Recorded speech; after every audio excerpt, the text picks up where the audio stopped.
The unstoppable tide.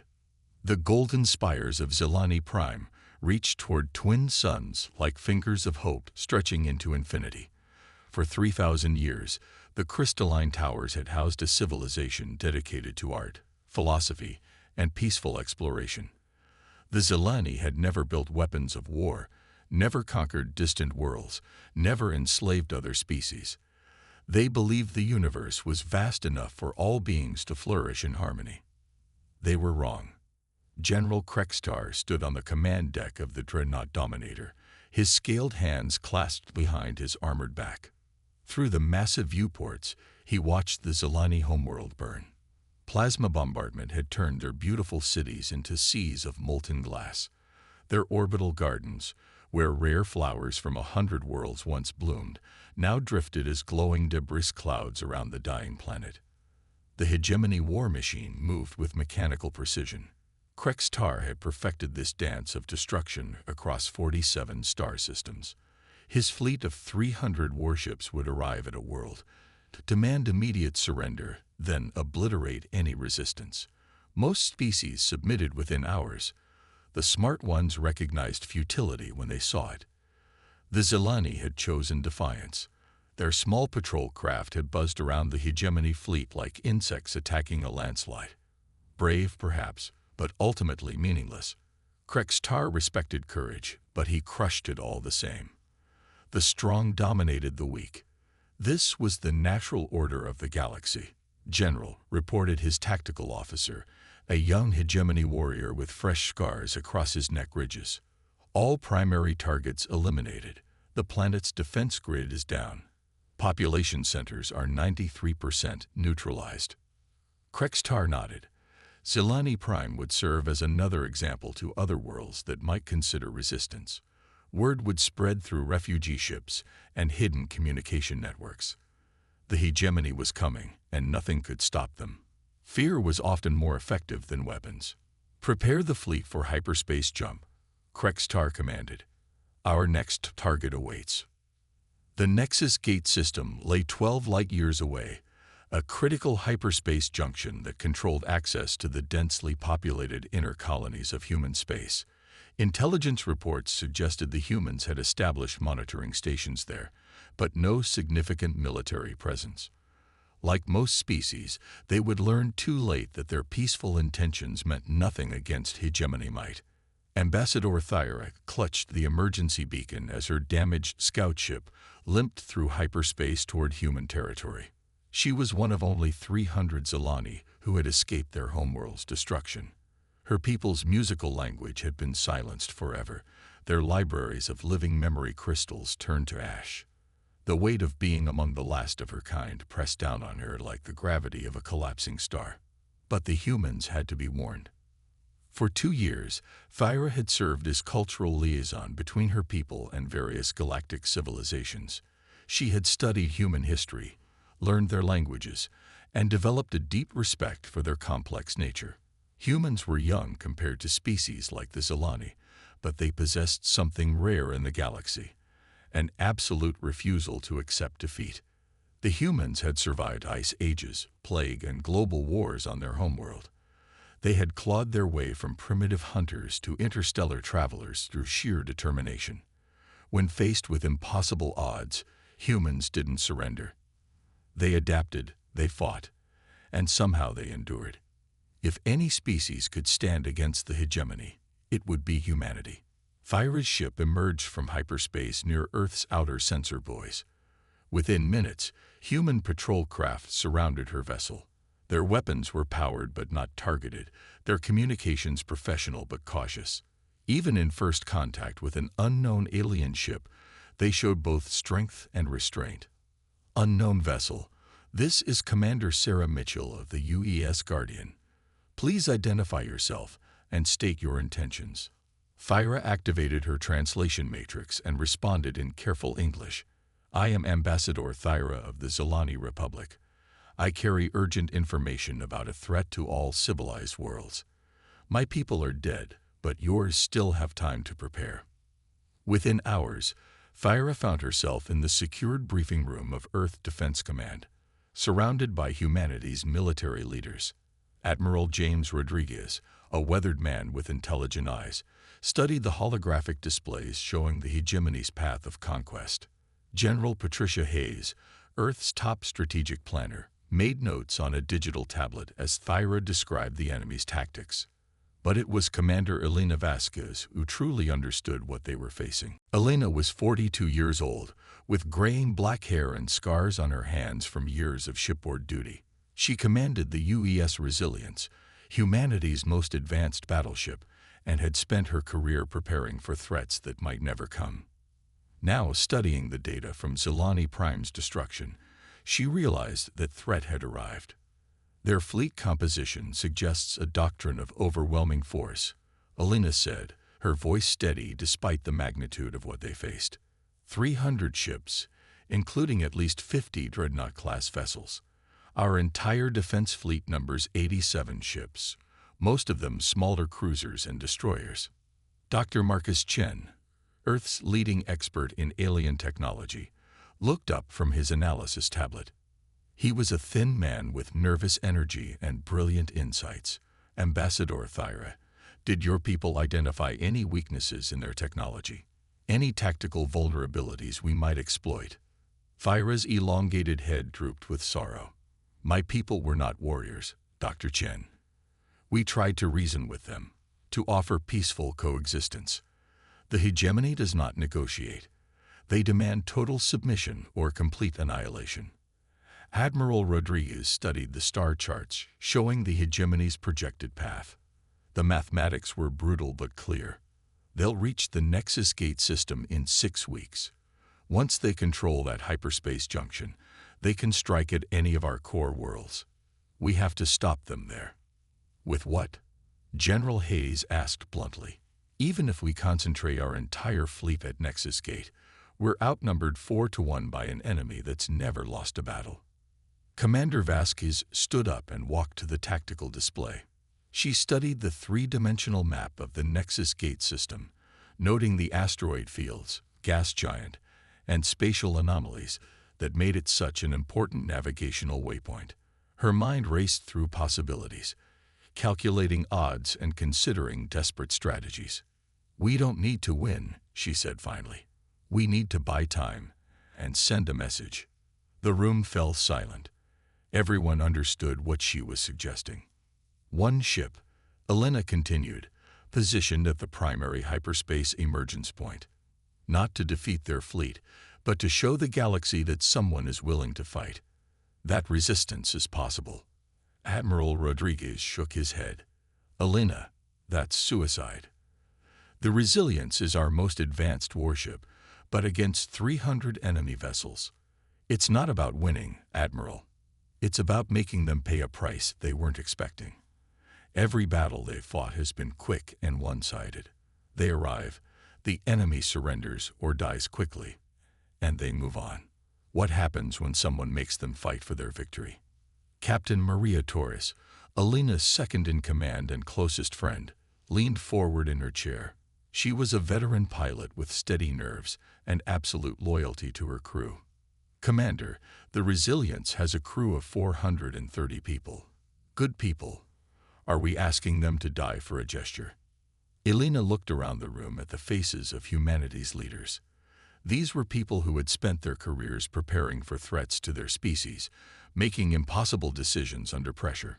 Now they faced the ultimate test of those qualities. Not for a gesture, Elena replied. For hope. Right now, the galaxy believes the hegemony is unstoppable. Every species that's heard of them thinks resistance is futile.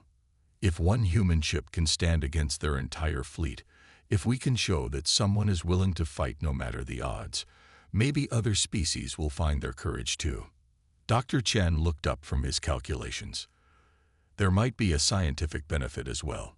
We've never had detailed sensor readings of hegemony technology in combat conditions. If the Resilience can survive even a few minutes of engagement, the data could help design better defenses for Earth and the colonies. Ambassador Thyra spoke quietly, her musical voice filled with both grief and admiration. In our last moments, my people spoke of courage they wished they had shown. Commander Vasquez, if you do this thing, If you make this stand, you will honor not just humanity, but all the species the hegemony has silenced. The decision was made within the hour. The UES Resilience would take position at Nexus Gate and await the arrival of the hegemony fleet. The rest of humanity's warships would disperse to defend the core worlds, ready to make the invaders pay for every system they tried to conquer.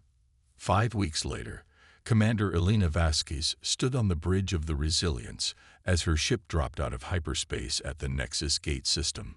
The massive spatial phenomenon dominated the view screen, a swirling nexus of twisted spacetime that allowed faster-than-light travel between distant regions of the galaxy. Control this point, and you controlled access to dozens of star systems. The Resilience took position directly in the path of the primary hyperspace corridor. There was nowhere to hide, no tactical advantage to be gained. When the hegemony fleet arrived, they would find one human warship waiting for them. Elena's crew worked with quiet efficiency. They were volunteers all, people who understood what they were facing and chose to be here anyway.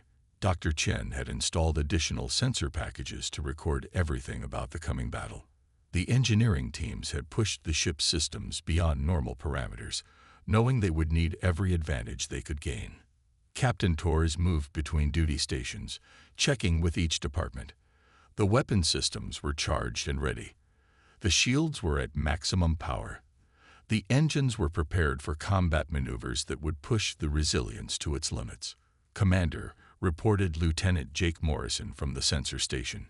He was young, barely 25, but had volunteered for this mission without hesitation. Hyperspace distortion detected. Multiple contacts emerging from jump space. Elena took her position in the command chair. Through the view screen, she watched space itself tear apart as the hegemony fleet dropped out of hyperspace. Ship after ship materialized in perfect formation, their dark hulls bristling with weapons, dreadnoughts the size of cities, battlecruisers that dwarfed Earth's largest vessels, support ships and carriers launching fighter craft that moved like clouds of angry insects. 300 ships, the largest military force ever assembled in known space, and standing in their path was one human warship. General Krextar stood on the bridge of the Dominator, staring at the tactical display in disbelief. His fleet had emerged from hyperspace expecting to find empty space, or perhaps a few monitoring stations. Instead, a single alien vessel sat directly in their path, weapons powered and shields raised in clear combat posture. General, his tactical officer reported, "We're receiving a transmission from the unknown vessel." Commander Elena Vasquez appeared on the main view screen. She wore the crisp blue uniform of the United Earth Space Navy, her commander's insignia clearly visible. Her dark eyes were steady, showing no fear despite facing impossible odds. "I am Commander Elena Vasquez of the United Earth Ship Resilience. You have entered human space without permission and committed acts of war against our allies. I order you to turn your fleet around and leave this system immediately." Krextar's officers looked at him in amazement.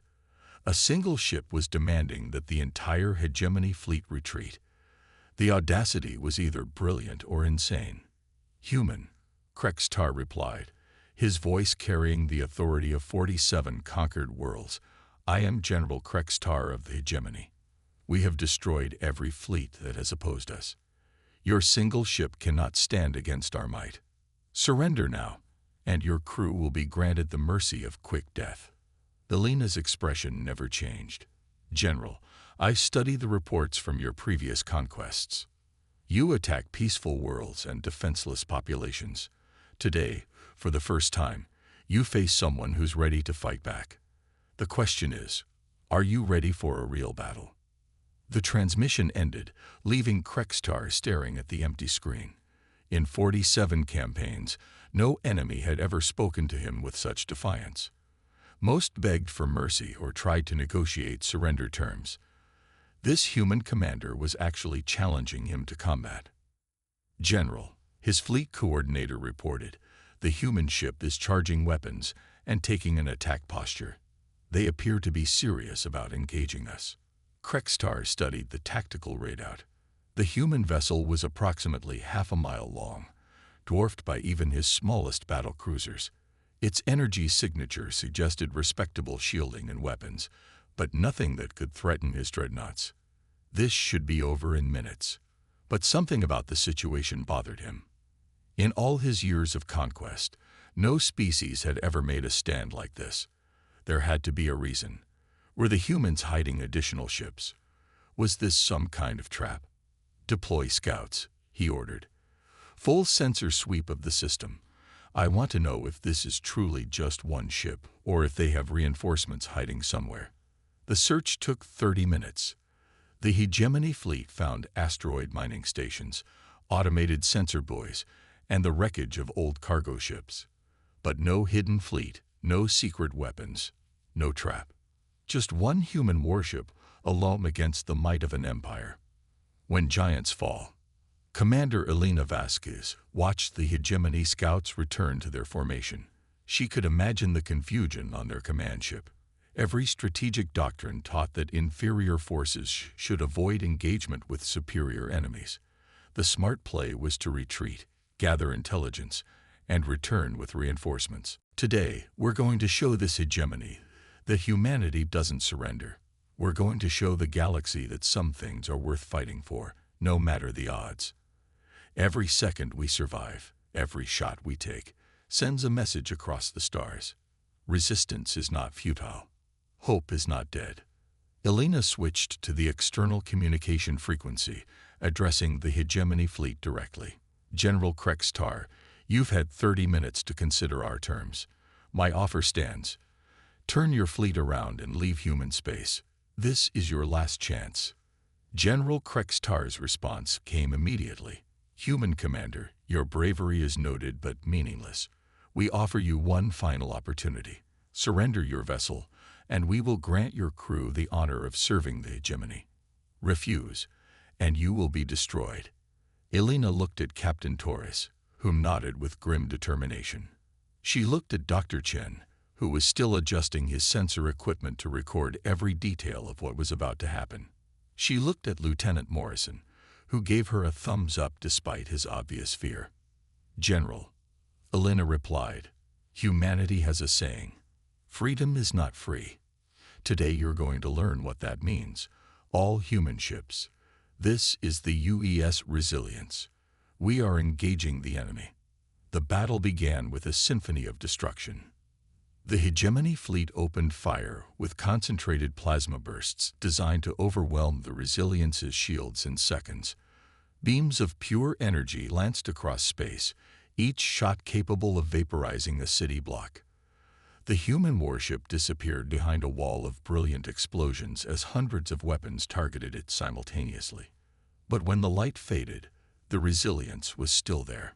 "Shields at 60%, reported Lieutenant Morrison, his voice tight with concentration. "Forward armor plates taking heavy damage, but structural integrity holding."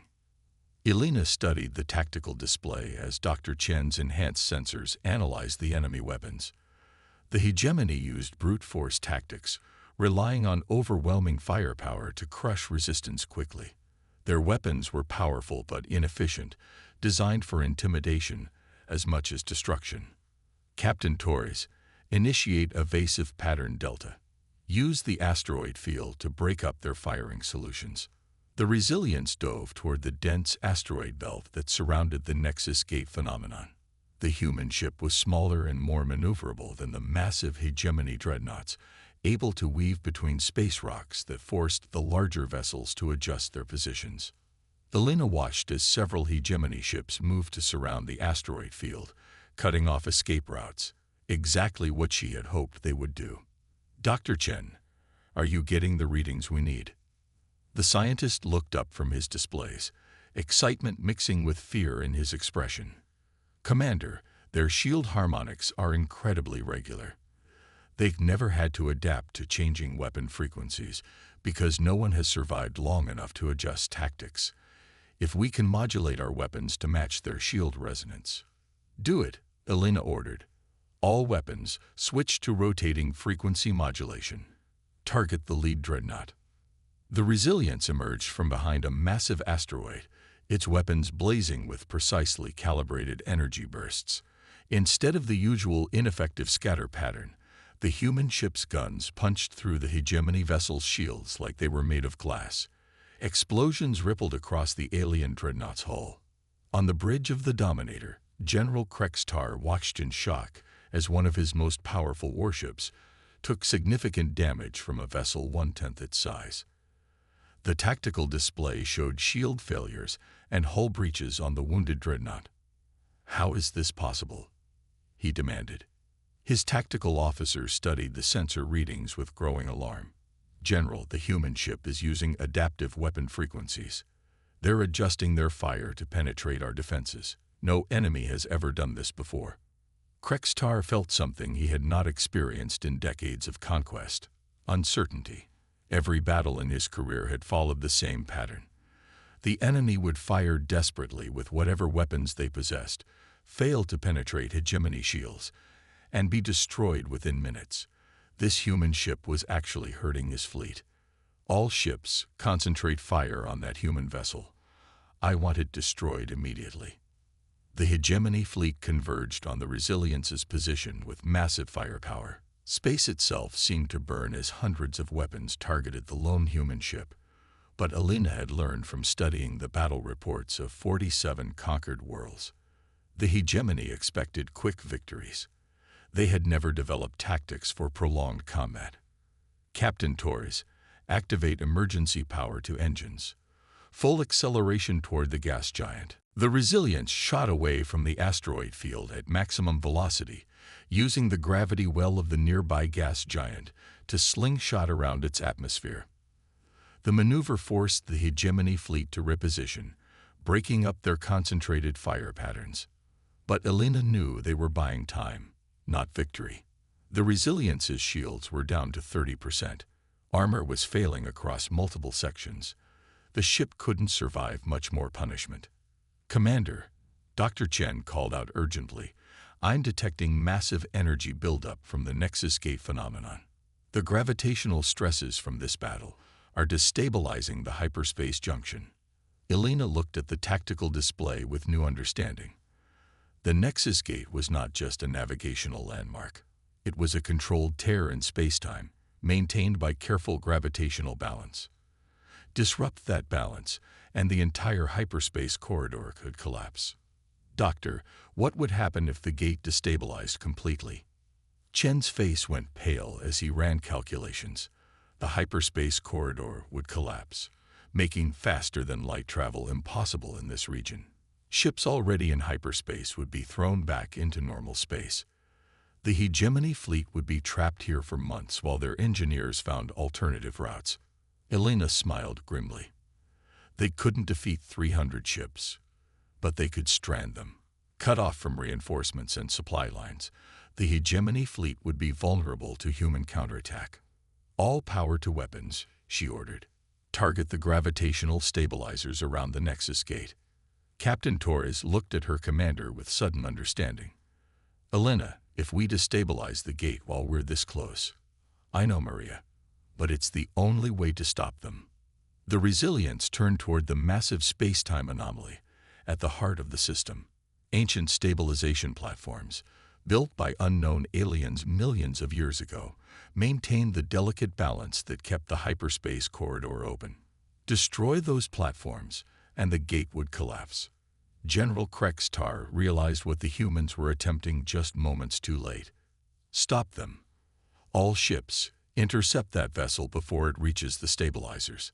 The entire hegemony fleet converged on the Resilience as it made its final run toward the Nexus Gate. Elena felt the ship shudder under massive impacts as enemy fire overwhelmed their remaining shields. Hull plating vaporize. Atmosphere rushed out through breach holes.